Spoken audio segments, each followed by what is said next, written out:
Zle počujem.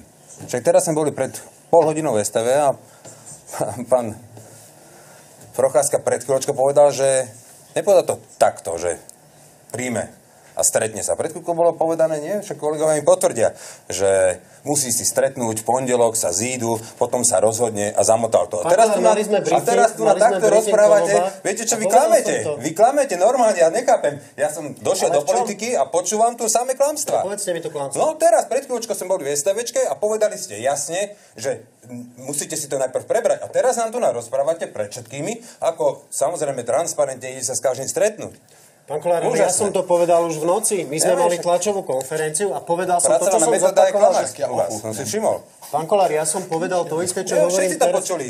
Ale ja som povedal to isté, čo hovorím teraz už. Ja sa zabávam na tomto. Fakt, tá politika, perfektná vec.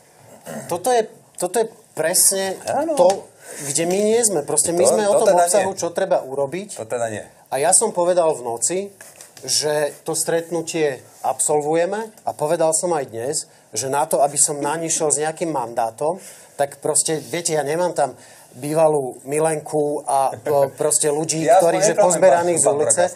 Ja mám reálnu politickú stranu. A my máme záujem naozaj v tejto krajine urobiť dôležité veci a pohnúť tú krajinu smerom k fungujúcemu štátu a to je súčasťou toho sú proste regulárne procesy. V tej strane aj to základný rešpekt k ľuďom, ktorí sa so mnou do toho dali, dostali mandát, budú súčasťou poslaneckého klubu a sú súčasťou predsedníctva siete. Ja poprosím, aby sme ukazovali popri týchto výrokoch pána Procházku aj pána Kollára, aby bol v zábere, lebo tá neverbálna komunikácia má svoje čáro a rovnako aj pána Bugara, ktorý teda veríme, že je v poriadku. Páni, no ale vy ste dvaja pravicoví politici, tak toto bolo teda veľmi zaujímavé, táto prestrelka.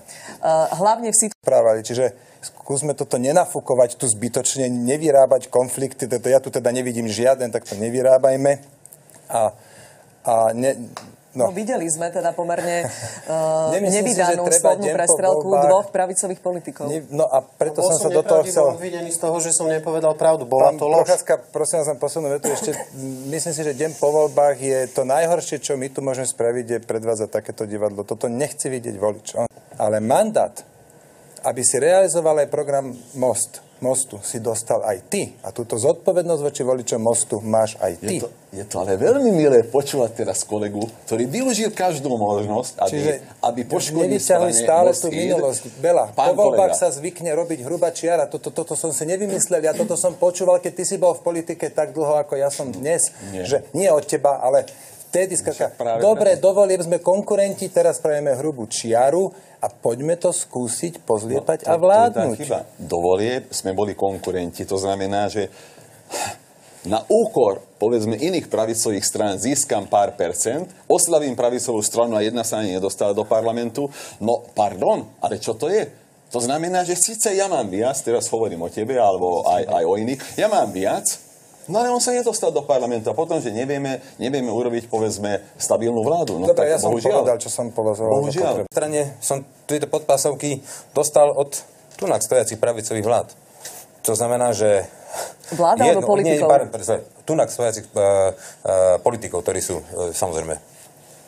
A konkrétne? Koho máte na mysle? Tak napríklad od pána Matoviča, jeho kandidáta, proste ten vytvoril hejt, ktorý proste mal spôsobiť to, že som platený Ficom a som jeho kôň a samozrejme idem rozdrobiť pravicu, napríklad. No a nakoniec čuduj sa svete, že na posledný deň sa objaví inzerát s veľkým mešcom, ktorý stal minimálne 10 000 eur, aj v pluske, aj v novom čase. A zase, keď sme pátrali, potom toto bol, tak to bola len náhoda, ale bol to zamestnanec pána Matoviča, ktorý to dodával. Ale viete, to znamená, že Pán Kollár, prepáčte, nebol to žiadny zamestnanec. No, dobre, tak sídli na tej istej adrese s tým istým telefónom, kde je Region Press. A to si každý môže vyklikať. Niečo pred 3 rokmi kúpili, zase prepáčte. Dobre, to je jedno, ja som len povedal. To znamená, že nechajte ma dohovoriť, neskačte do reči, potom môžete si to... Skákali ste do reči a kritizovali ste klamanie, pán Kollár. Dobre, to znamená, že ja len toto konštatujem. To znamená, že keď takto proste som očakával tento hejt zo strany Smer a nedošiel a došiel z tejto strany. No, skutočne nechcete odo mňa, aby som ja išiel do pravicovej vlády. To hovorím od začiatku. No ako môže vydržať takáto vláda so 76 poslancami? Čo je alternatíva?